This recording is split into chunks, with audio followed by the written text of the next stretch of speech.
We are about to look into the pages of the first continuous recorded history of mankind in the book we call the Holy Bible. We're going to investigate some of its most controversial stories and discover the answers to some very tough questions. Is the Bible a reliable account of miraculous interventions that rescue people from sudden doom and destruction? Or is it merely a collection of legends and myths, as some modern-day critics claim? Leading experts, both Bible skeptics and proponents from throughout the world, have contributed to the discussion of these biblical questions that may shock and surprise you.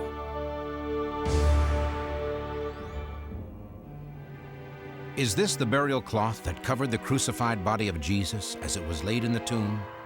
Is this cloth a silent witness to the greatest event in history, or is it a fraud?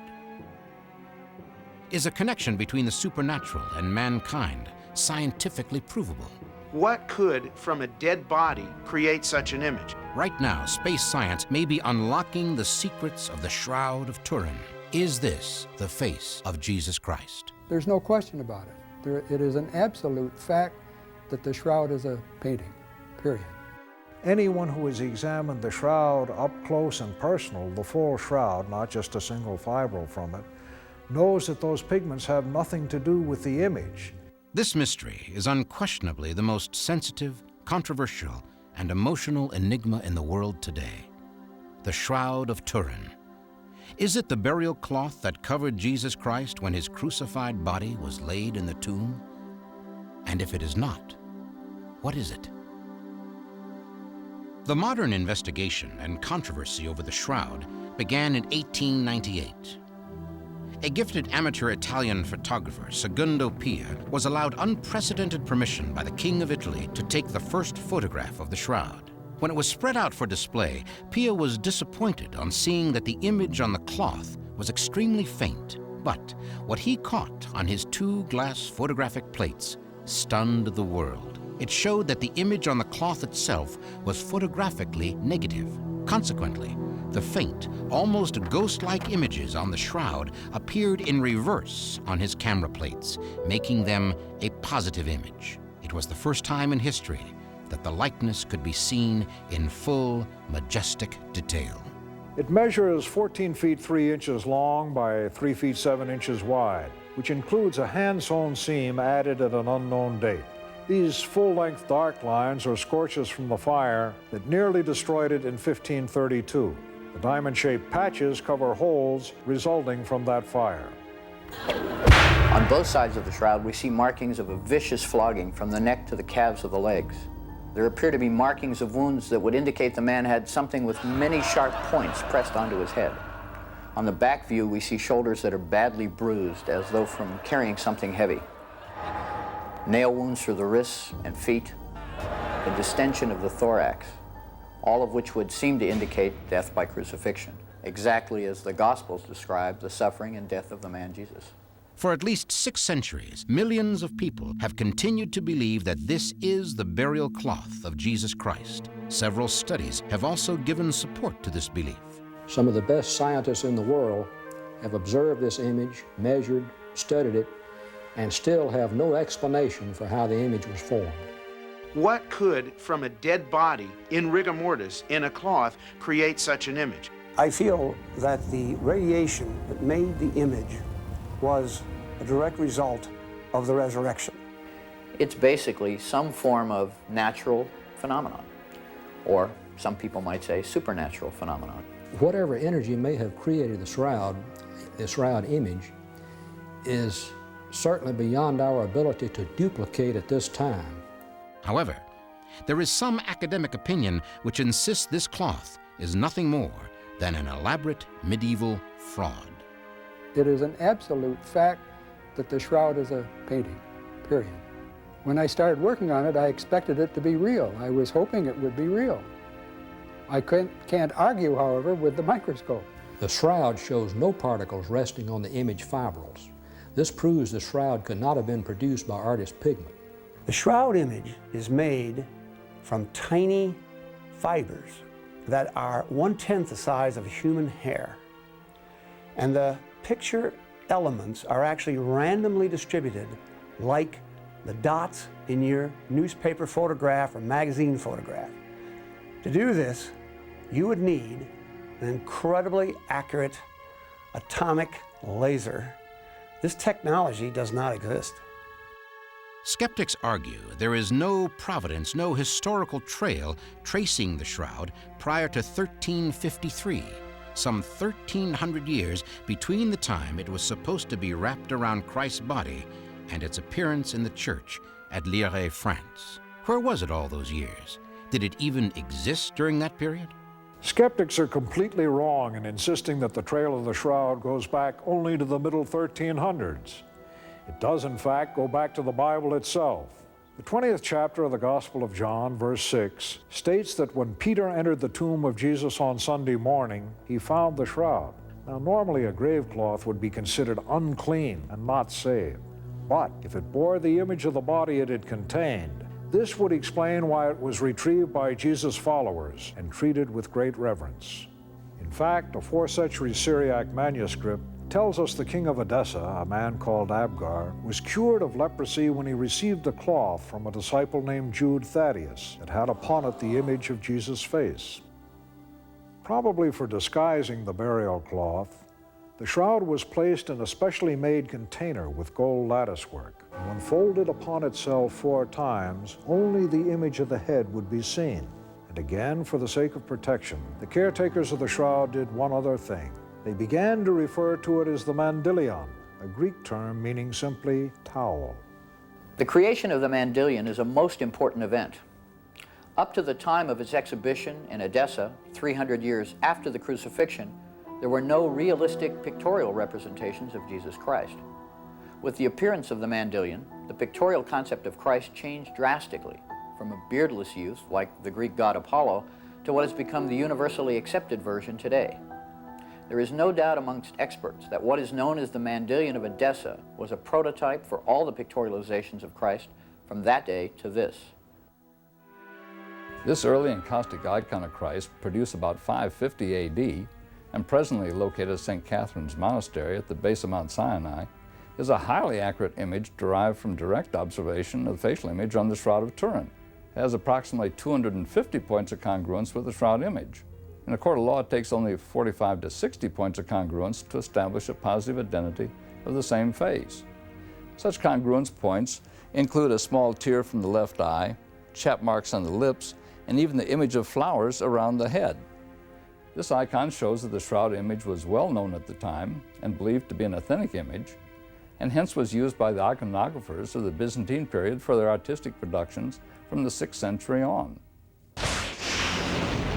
The shroud, or mandilion as it was now called, was apparently lost and forgotten until a flood devastated the city of Edessa.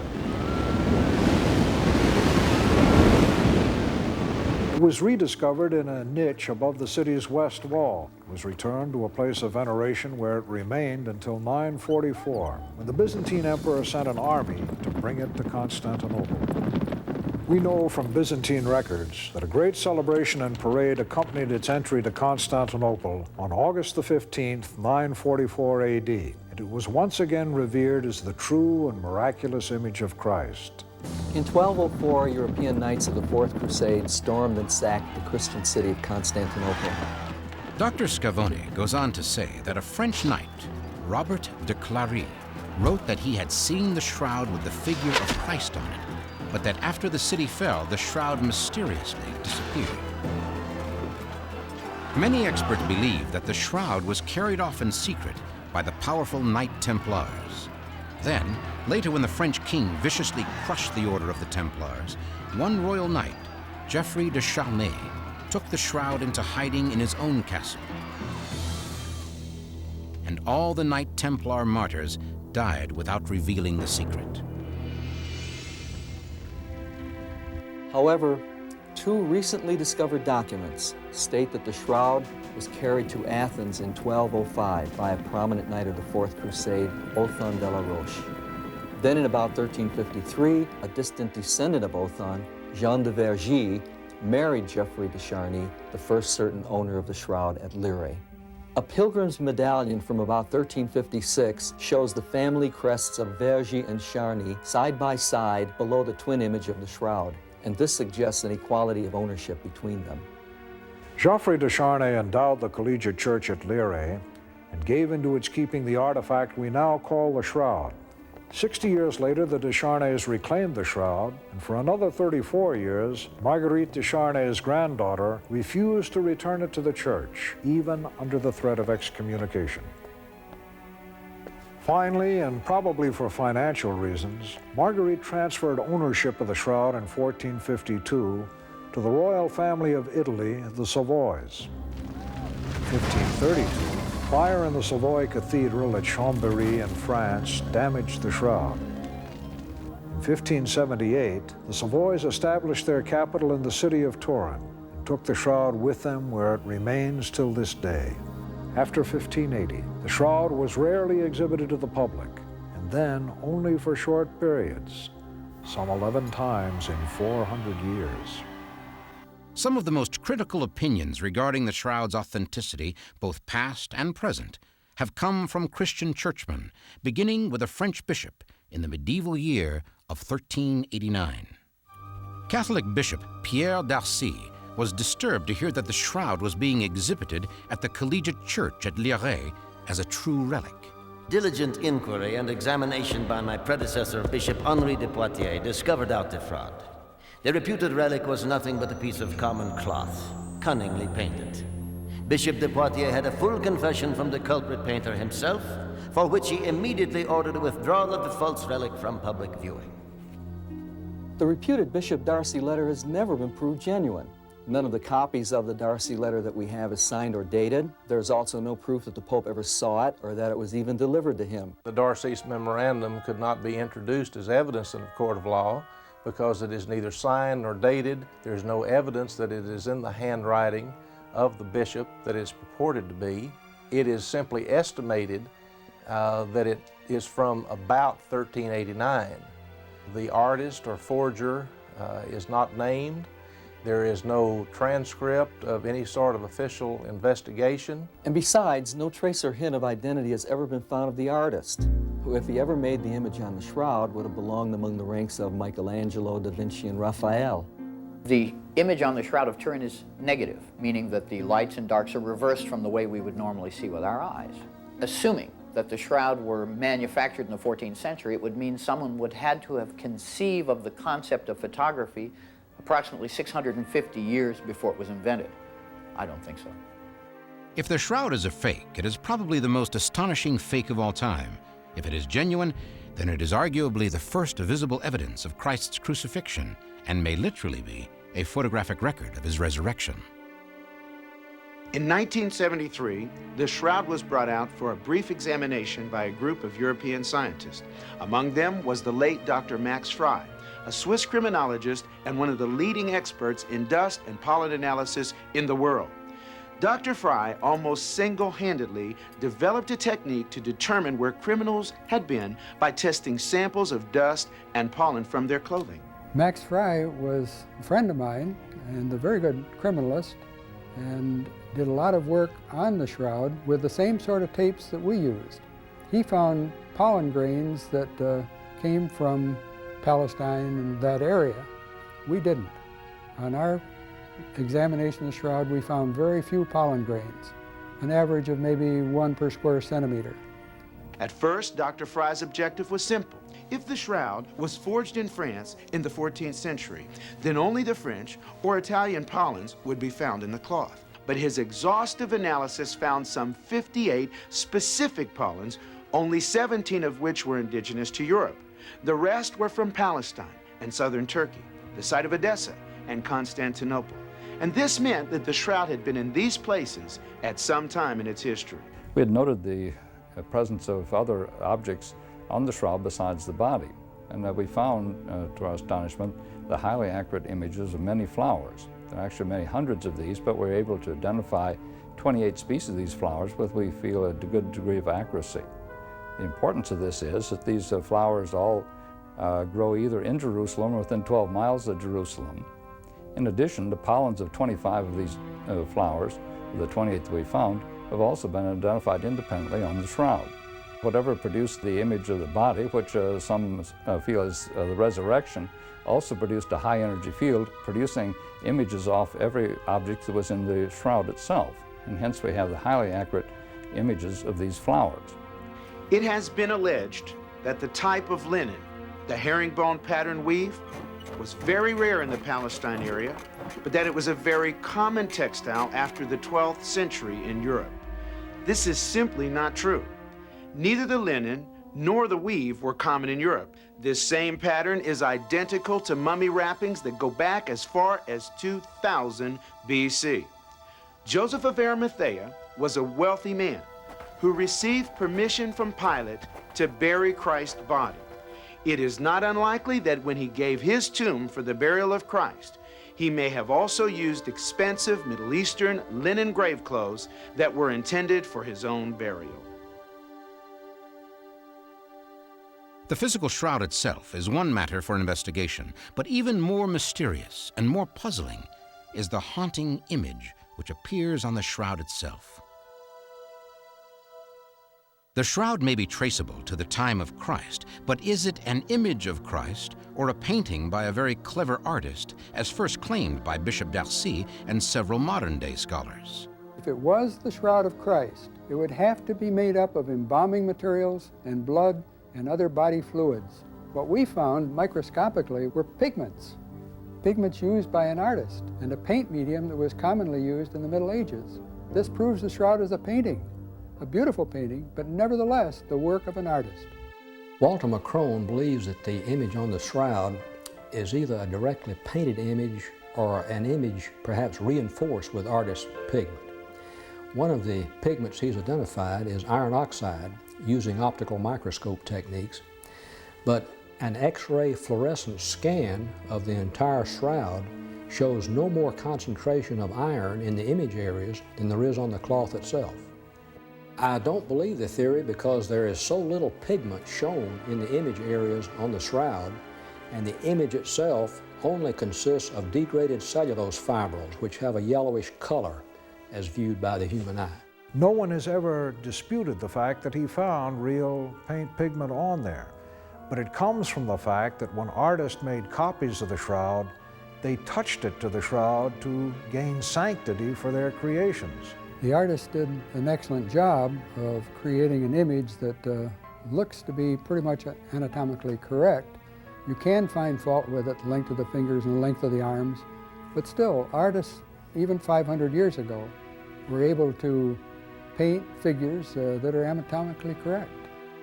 To help determine the possibility of whether the shroud image is a painting, we asked Hungarian physicist and internationally known monumental artist, Dr. Isabel Pizik, who has studied artist depictions of Christ from the 1st century to the present day. She has also painted over 450 monumental-sized paintings of Christ and other biblical scenes. The professional arts do not think that the shroud could possibly be a painting. There are certain paradoxes which the professional artist can see looking at the shroud, which cannot be explained and which a professional artist could not have been doing today, yesterday, or in the Middle Ages. The Turin shroud absolutely does not exhibit any kind of outline. About 92 different scientific and scholarly disciplines also testified that the Turin shroud cannot be a painting. If we are to believe the image on the shroud is a painting, the artist would have had to paint it with a 20-foot-long brush. The image is not even discernible much closer than that distance. If you can't see the image up close, how could you possibly paint it up close? The experts contend that the molecular paint traces found even in the unimaged shroud areas are simply dust particulates acquired over the years. Equally, they argue the unique effect on the fibril surfaces cannot be produced by any known paint and far more resemble a radiation burn than any kind of intentional coloration. The shroud is definitely not a fake or a fraud. Many of today's most distinguished scientists are convinced the shroud is genuine. These scientists not only believe in its authenticity, but they also believe the weight of scientific evidence supports their beliefs. Since 1977, when the people at Los Alamos National Laboratories first put the Shroud into the VP8 analyzer, this instrument has become associated with Shroud research. The Shroud photos taken in 1931 by Giuseppe Henri were analyzed on this equipment. Many people have sent me images to compare to the Shroud. The VP8 analyzer can clearly distinguish a man-made picture from the real Shroud image. The slope of a man-made picture is uniform and it rises to a fixed plateau. From supermarket art to the world's masterpieces, no painting possesses true three-dimensional qualities, and the VP8 analyzer clearly proves it. The slope of the image on the Shroud is varied and agrees with the shape of a real face. We found that in the Shroud's image, there's encoded three-dimensional information, which an artist could not have put there. A particularly sensitive point of discussion with scientists on both sides of the issue centers around what is said to be bloodstains, according to Dr. John Heller and Dr. Alan Adler. The question is, are the stains actually blood? And if they are, how did they get there? Heller and Adler reported blood. Whether they found blood, I'm not so sure. They had the same tapes that I had. I had more of them, but they had some as well, and they reported blood. I tested for blood, maybe not by 15 different tests, but by at least half a dozen. I found no blood. I will say categorically there is no blood on the Shroud, period. According to medical physicist Dr. John Heller and blood specialist Dr. Alan Adler, when paint is x-rayed, it shows up quite unequivocally. But these x-rays of the Shroud do not show the blood spots, which means that the blood could not be paint. They determined not only that the markings on the Shroud were indeed blood, but blood highly loaded with bilirubin, a bile pigment that would only show up if the dead man had been jaundiced or severely and traumatically beaten. On the other side of the ocean, and working independently of Heller and Adler, the noted pathologist Pierre Bem Ballon came to the further conclusion that the blood spots on the Shroud were human and of the type AB. But even if it has been scientifically proven that the image is not a forgery and that the blood is indeed real, what proof is there that this linen cloth is the burial shroud of Jesus Christ? Could a modern forensic pathologist be able to tell anything from an examination of the Shroud? Dr. Robert Buckland is a former coroner and forensic pathologist from Los Angeles County. He is well acquainted with images of violent death and is able to tell us much about the Shroud from life-size photographs of it. This is the body of a 5-foot, 11-inch Caucasian male weighing about 170 pounds. On the head, there are blood flows resulting from numerous puncture wounds on the front, the back, and the top of the head. There's a swelling over one cheek consistent with a beating. The right wrist is covered by the left hand, but there is a puncture wound in the left wrist consistent with a crucifixion injury. The classical, artistic, and legendary portrayal of nails through the palms is incorrect because the structures in the hand are too fragile to hold up the weight of a man of this size without tearing free. There are streams of blood running down both forearms, originating in the wrist areas and controlled by gravity, so the blood flows toward the elbows with the arms elevated and outstretched. On the back, there are more than 100 lesions which appear to be scourge or whip marks. Historians have indicated that the Romans used a whip called a flagrum. This implement had 2 or 3 thongs, and at their ends were pieces of metal or bone which looked like small dumbbells. Here you can see how those end pieces from a Roman flagrum fit precisely into the scourge lesions on the body. Here on the front of the body is a large blood stain resulting from puncture of the chest by an instrument like a lance or a spear. This weapon penetrated the thoracic cavity through the pleural spaces and into the heart. Later, after the corpse was removed from the cross and turned, blood dribbled out of the chest wound and puddled along the small of the back. There's an abrasion on one knee consistent with a fall. Finally, a spike has been driven through both feet and blood leaked from those areas and to stain the cloth. The evidence of a scourged man who was crucified and who died of postural asphyxia and cardiopulmonary failure is clear-cut. The coroner's report fits every recorded detail in the Bible account regarding the beating of Christ by the Romans. It matches perfectly with everything we know from the Bible about the death of Jesus Christ. Impressive evidence indeed that the shroud could be the actual burial cloth of Christ. Even more evidence favoring the shroud's authenticity was forthcoming. In 1978, when the Shroud of Turin was exhibited for only the fourth time in the century, a team of 40 scientists, known as the Shroud of Turin Research Project, using the latest high-tech equipment, examined the shroud for 5 intensive days. During the next 7 years, this tireless group spent 150,000 man-hours studying, testing, and interpreting the data from the shroud, making it the most intensively studied artifact in history. But the shroud advocates received a serious setback when one test, a carbon-14 dating analysis, produced disappointing results. An international news agency report stated that a test performed by scientists in 3 countries indicated that the shroud dated from the Middle Ages, somewhere between the years 1260 and 1390.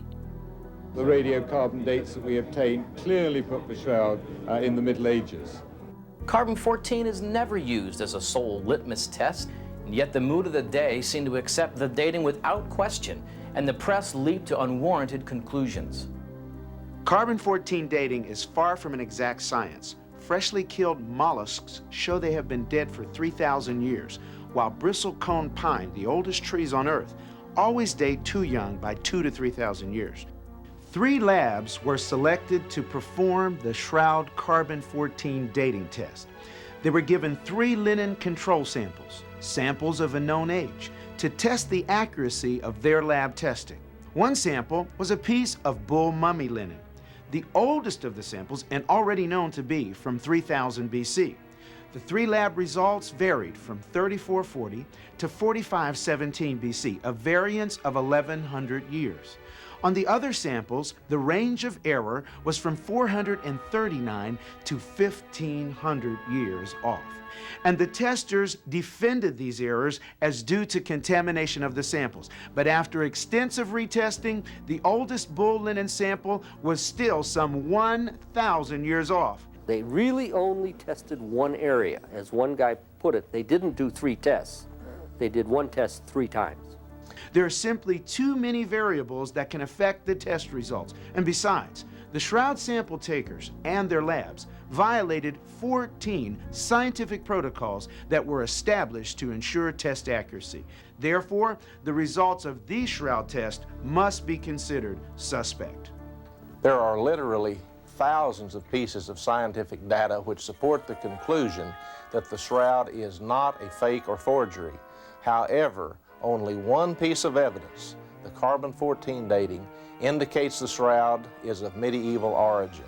In my professional opinion, the authenticity of the shroud can be proven in a court of law beyond a reasonable doubt. With more than 50 extensive scientific peer tests and studies performed on the shroud, the preponderance of evidence favors authenticity. If only the carbon-14 dating enigma could be resolved, we might know for sure.